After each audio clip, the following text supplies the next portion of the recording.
बहुत समय पहले एक छोटे से गांव में एक ईमानदार और मेहनती लकड़हारा अपनी पत्नी और बेटे के साथ रहता था। उसका नाम गंगाराम था और बेटे का नाम वीरू। गंगाराम जंगल से लकड़ियां काटकर शहर ले जाकर बेचता और जैसे तैसे अपना पेट पालता। बेटा वीरू बचपन से ही बड़ा होशियार था, लेकिन उसे हमेशा लगता कि वो किसी बड़े काम के लिए पैदा हुआ है। एक दिन जब गंगाराम काम से लौटा, वीरू ने कहा, पिताजी, मैं अब जंगल की लकड़ियां नहीं काटूंगा। मुझे राजा की बेटी से शादी करनी है। गंगाराम की आंखें फटी रह गईं। राजा की बेटी से? अरे बेटा, तुझमें ऐसा क्या है जो तू इस बारे में सोच रहा है? वीरू बोला, बस मुझे यकीन है। आप राजा के पास जाइए और मेरे लिए राजकुमारी का हाथ मांग आइए। गंगाराम ने लाख समझाया, लेकिन वीरू नहीं माना। अंततः हार कर गंगाराम राजा के दरबार में गया और जैसे तैसे अपनी बात रखी। दरबार में हंसी गूंज उठी, लेकिन राजा ने गुस्से में कुछ कहने ही वाला था कि उसका महामंत्री आगे आया और बोला, महाराज, हमें एक शर्त रखनी चाहिए। अगर यह युवक 7 असंभव कार्य पूरे कर ले, तभी उसे राजकुमारी का हाथ मिलेगा। राजा ने हामी भर दी और 7 शर्तें बताईं। पहला काम, ऐसी धुन बजाना जिससे पत्थर भी नाच उठें। दूसरा, ऐसा दीपक बनाना जो अंधकार में भी चांद की रोशनी दे। तीसरा, ऐसी किताब लाना जिसमें भविष्य लिखा हो।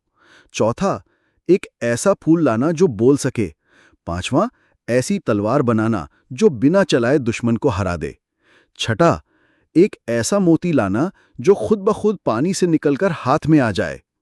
सातवां, मृत्यु को हराकर लौटना। गंगाराम और वीरू गांव लौटे।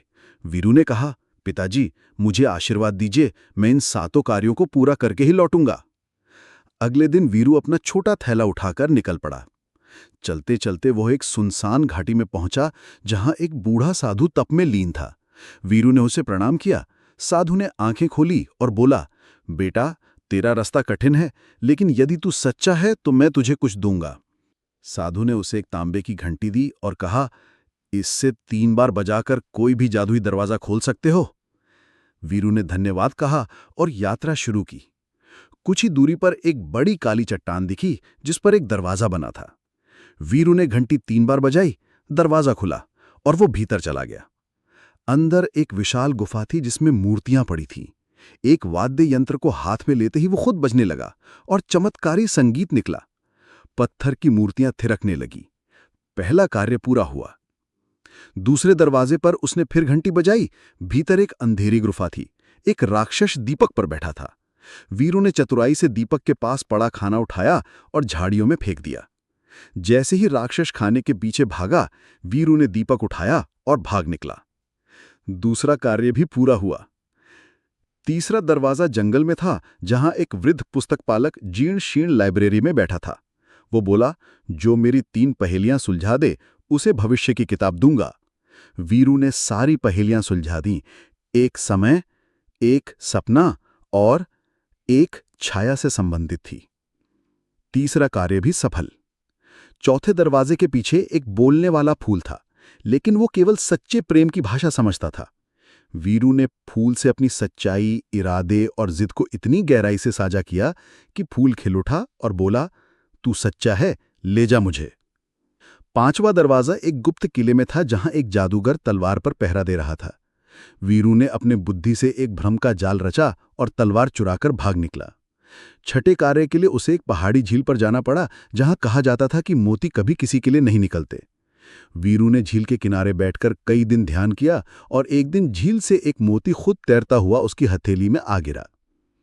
अब 7वां कार्य सबसे कठिन था। एक कब्रिस्तान के पास उसे एक तिलिस्मी द्वार मिला। वहां एक आत्मा ने उसे चुनौती दी, मुझसे शतरंज खेलो, जीते तो मृत्यु हारेगी। वीरू ने आत्मा के साथ लंबा खेल खेला। अंत में चतुराई से उसे हरा दिया।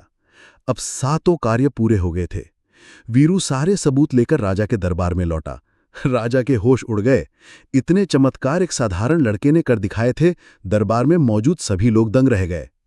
राजा ने अपना वादा निभाया। राजकुमारी का विवाह वीरू से धूमधाम से हुआ।